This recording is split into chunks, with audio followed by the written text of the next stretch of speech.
Hi, magandang araw po sa inyong lahat for our first reading for today. Ano po kaya ang makikita natin sa first reading natin sa araw na ito ng Martes? Bago po yan, buksan muna po natin ang ating mga kandila. Na-excite lang po ako na kayo ay aking makausap.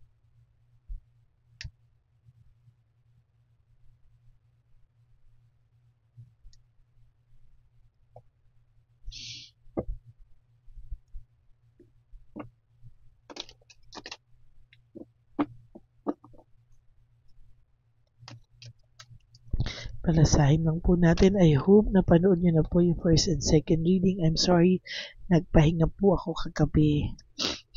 At barado po yung ilong ko. Hindi rin po ako makakasalita ng maayos kagabi. So, eto po, no? Bumangon po ako para kayo po ay ayan. Ayan. Pili na po tayo ng 10. 1, 2, 3, 4, 5, 6, 7, 8, 9, and 10.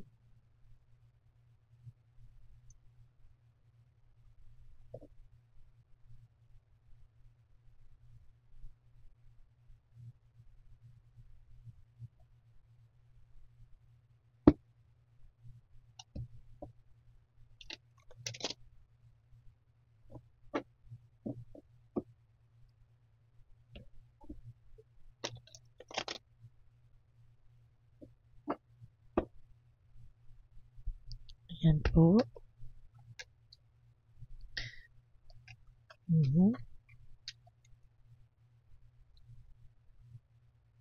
Lack of direction and conflict, no?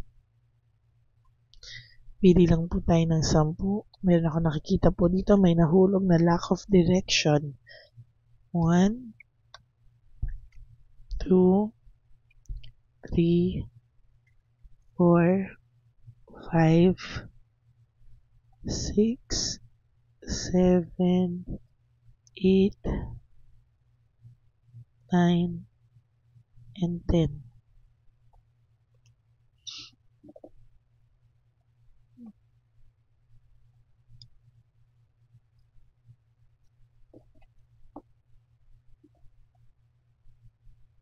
Huwag niyo po i-skip to dahil dito po tayo kumukuha ng energy para sa ating connection dalawa.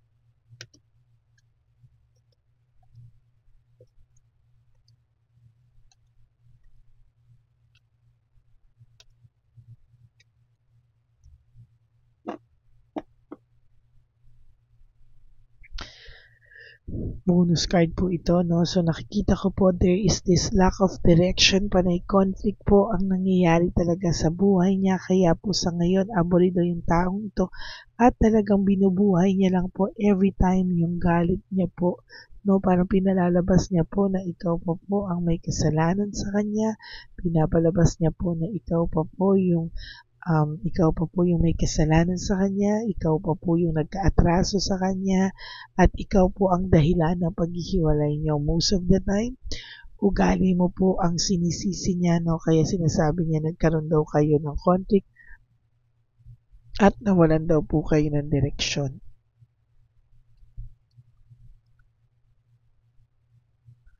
So, ito ay lack of direction. This is a direction. Kailangan mo raw pong magkaroon ng direksyon at control pabalik sa buhay mo. Kailangan mo daw pong i-own yung direksyon, yung control ngayon sa'yo. Bakit?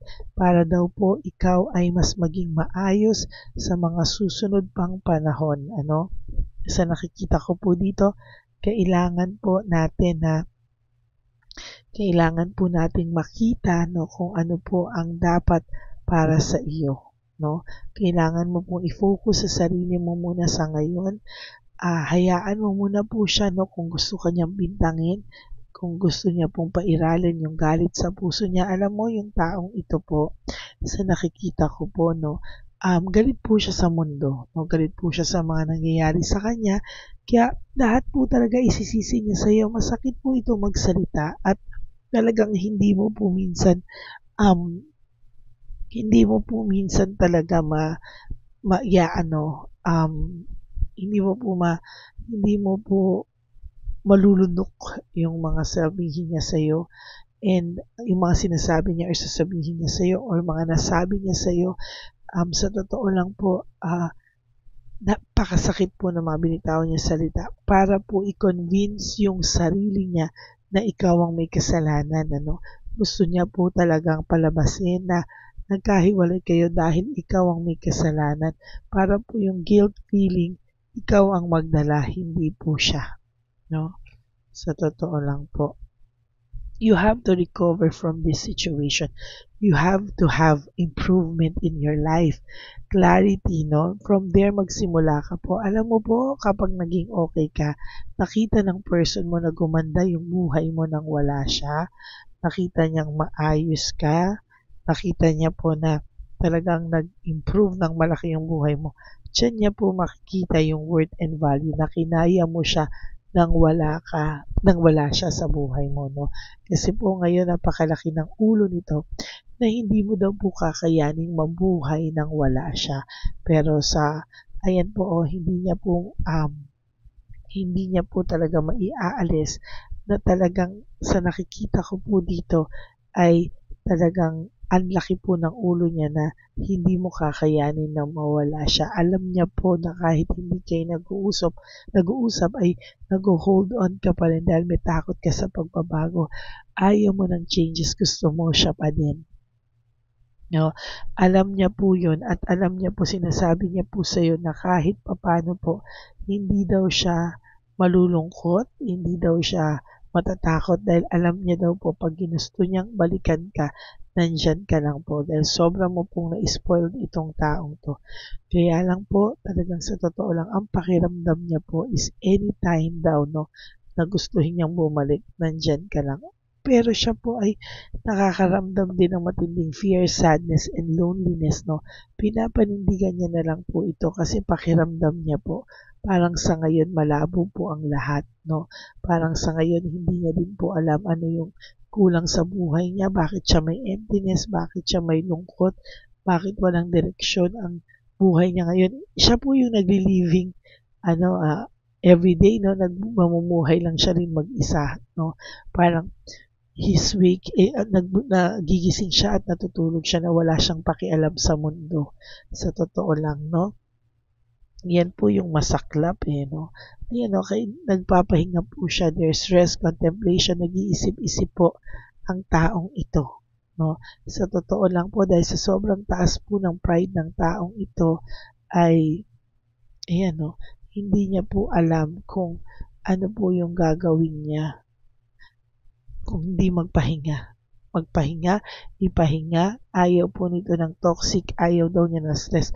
Ang pinapalabas niya po ay ikaw pa daw yung naging toxic sa relationship niyo. Naku, sorry po sariling ko, alam ko nakakagalit ito sa inyong mga laman, pero yun po yung nababasa ko, pagpasensyahan niyo na po na nagiging toxic ka daw po sa relationship niyo at parang nag-create daw po ng depression sa kanya. No, wow, ikaw po talaga ang sinisisi niya na parang lahat na lang ng nangyayaring kamalasan daw sa kanya ay dulot daw ng paghihiwalay nyo. There's emotional immaturity, insecurity, and disappointment sa ngayon po ay binubuhay niya po nang binubuhay yung sama ng loob niya sa'yo, yung galit niya sa'yo.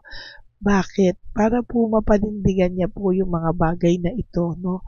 Mapanindigan niya po yung mga bagay na to at somehow makita niya po na talagang kakaiba po ang pangyayaring ito sa buhay niya actually, no?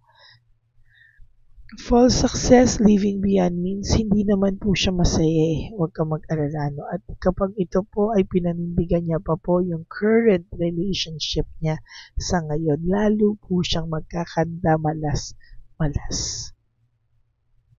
Hindi niya po kilala ang babaeng ito, hindi niya po kilala ang totoong ugali nito.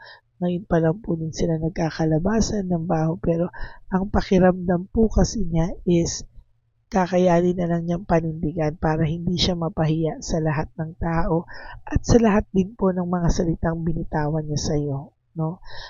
Actually, may konsensya naman po ito. Kahit akala mo demonyo to, kahit akala mo wala, nakukonsensya rin po siya sa mga sinasabi niya sa iyo. Pero, pinapanindigan niya po kasi, tsaka gina-justify niya po sa sarili niya bakit kailangan mo yung mga ganong salita. Parang ang sinasabi niya, ikaw pa po ang tinuturuan niya ng leksyon. Ako, ang gulo-gulo nito. No? There is this distraction, lack of rewards. Sa totoo lang po, distracted po ang person na ito. Kaya ganyan po siya. No? Most of the time, siya po ay distracted at medyo may struggle po siya when it comes to blessings, financials, and peace of mind. Ano? Yan po yung mga wala siya sa mga oras na ito. Actually, naboboard po siya sa takbo ng buhay niya ngayon. Hindi niya po alam kung ano raw yung gagawin niya. No? Talagang binubuhay niya po yung galit niya, yung sama ng loob niya, para dun po siya nagpo-focus. Para daw po, hindi niya maramdaman yung pagkawala mo sa buhay niya or para mapanindigan niya yung paghihiwalay niyo. Minsan kasi, yung mga ganitong factor dinadaan niya sa galit Ginadaan niya sa galit lahat para ma-convince niya ang sarili niya na okay lang na wala ka.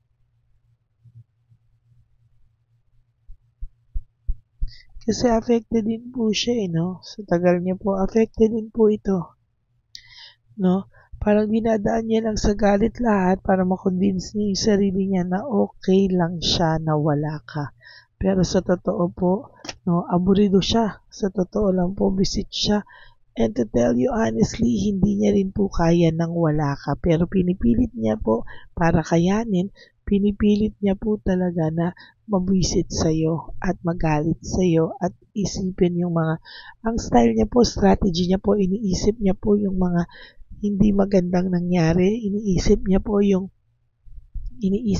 lahat, no, na sabi niya po ay hindi maganda na ugali mo para doon siya mag-focus para maging successful po siya na okay lang po na wala kayo. Kasi nga, ang sabi niya is hindi mo kakayanin nang wala siya. Kaya siya gusto niya raw kayanin na wala ka para manalo siya. No? Pero nahihirapan din po siya at hindi niya po kinakaya ang lahat ng ito, to tell you honestly.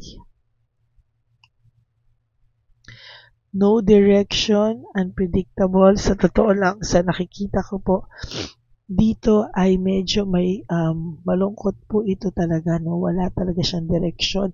Unpredictable po talaga yung mga bagay sa ngayon. Siya po talaga ay nag-iisip kung ano po ang mga susunod na mangyayari sa buhay niya. Nawalan po siya ng balanse sa lahat. No? Nawalan po siya ng balanse at hindi po talaga maayos ang kanyang distracted talaga siya. Lumabas na po ito kanina, no? Distracted siya and lack of rewards talaga, no? Sobrang yung blessings po sa kanya mailap and sa iyo niya po lahat sinisisi yun, no? There's heartbreak, suffering, and grief. Nasaktan ka po sa taong ito. Masyado ka po niya nasaktan, napagsalitaan ng hindi maganda, napagsinungalingan, naloko, pero ikaw pa rin po ang pinalalabas niyang ng may kasalanan to justify everything na nangyari sa inyo, no? Ayaw niya rin po ng rejection, so kahit po may resentment siya, mas paninindigan na lang po niya yung mali, no? Kesa po sa ayusin ang lahat, no? Ina-isolate niya rin po yung sarili niya. Gusto niya tantanan mo daw siya. Gusto niya kunwari pinalalabas na sa tao na pinapatigil ka na niya, pinapatantanan ka na niya, na siya na yung lumayo, pero habol ka pa rin ng habol, no? Pinukonbinsi niya po yung sarili niya na naghahabol ka pa rin sa kanya, kahit na alam naman po yung dalawa na hindi naman, hindi naman po masyado. There's mental disease, talagang ito pong taong to ay nahihirapan sa ngayon. Hindi niya po alam kung ano po ang takbo na magiging isip niya sa mga susunod na panahon. Pero ang gusto lang po nito ngayon ay katahimikan, kaya ina-isolate niya po yung sarili niya. There's greed. Nagkaroon po ng hindi niya po inakala, no, na magiging na magiging ganyan lahat sa kanya ngayon, Pero sa totoo lang po, ayan po, meron pong greediness na nangyari, naging makasarili siya, kaya po kayo naghiwalay, leaving home, making decision. Hanggang ngayon po, araw-araw niya pong iniisip yung mga hindi na magandang nangyari sa inyo. Iniisip niya po yung mga bagay na hindi niya gusto sa iyo para po siya ay makamove on sa buhay niya. Pero I will tell you, hindi pa rin po siya makakamove on ng sobra. That's it, no? So that's it for your first reading of the day. Dinadaan niya po sa galit lahat para makonvince niya yung sarili niya na okay lang at wala ka. Yan, Pero the truth is, dinadala niya po yan araw-araw. Yung bigat ng pagkawala mo, kung gaano man siya kasakit magsalita, kung gaano man siya naging rude sa'yo, kung gaano man yung ginawa niya sa'yo, ay patuloy niya pong dadalhin yan, at ganon din po kabigat yung pagdala niya sa mga sinabi niya sa'yo, ginawa niya sa'yo, yung mga panluloko niya, kasinungalingan niya sa'yo, lahat po yan ay dadalhin niya. Okay? So, yan po ang first reading of the day niyo pong lahat. If you resonate, please give me a like and comment down below. At ma-appreciate ko pong mabasa. Lalo na ngayon, medyo masama po yung pakiramdam ko sa gabi. Nagbabasa po talaga ako ng mga comments nyo and suggestions, feelings, at comments nyo sa ating comment section. And for those of you po who would like to book a private reading with me, you can message me po at Lady Lee Elena. That's Ladyly Elena. Nasa dulo po yan ng ating video. Diyan nyo lang po ako makakontakt. That's my only official and legit FB account. Maraming salamat po sa inyong lahat. And sa inyo po na nanonood, please, nakikiusap po ako na please, no skipping of ads. Tulong nyo na po yan sa ating channel. I hope na wag po kayo mag-skip ng ads, kasi po tulong na po natin yan para makalikom tayo for our elderly advocacy natin po and charity natin, At for those of you who will give me a super thanks for this video, I would really love and appreciate that from the bottom of my heart. And sa aking pong mga ever solid and loyal Lady Elena friends, family and subscribers, I love you all from the bottom of my heart. And lagi po akong nandito para magbigay sa inyo ng reading of the day. Maraming salamat po sa inyong lahat. And of course, to all my subscribers, maraming pong salamat sa patuloy niyong paghahanap sa akin, kahit po ang dami na pong lumalabas sa mga tarot card readers na nagsusulputan, ay patuloy niyo pa rin po akong hinahanap sa araw-araw. Maraming salamat po sa inyong lahat. Okay na po ako sa mga solid at loyal ko na alam kong nandyan at hindi ako iiwanan. Ganon din naman po ako sa inyo. And ang lagi ko pong paalala sa inyo is just to live one day at a time. Kalimutan nyo muna po ang mga okasyon sa mga susunod na araw. Just focus and live for today. Just focus on yourself today. Huwag po kayong mag-alala. At one day, makakaano nyo po kayo na nakasurvive na po kayo. Maraming salamat po sa inyong lahat. And sa lahat po ay ang lagi ko pong paalala is Life is too short. Don't make it shorter by stressing yourself from all the pains and heartaches na binigay sa inyo ng kahapon. Just surrender everything to the divine universe and just let go and let God write your life and love story. I will be back for another set of reading. Huwag po kayong mawawala. Ako po ay magbabalik. Maraming salamat po sa inyong lahat. And mag-ingat po kayo today dahil po maulan pa din po. Huwag po kayong gumaya sa akin na nabasahan ng ulan at nagkasipon at ayan na. Okay? Maraming salamat po sa inyo. God bless you all and I will be back for another set of reading for our second reading of the day. I love you all. Thank you po. Bye!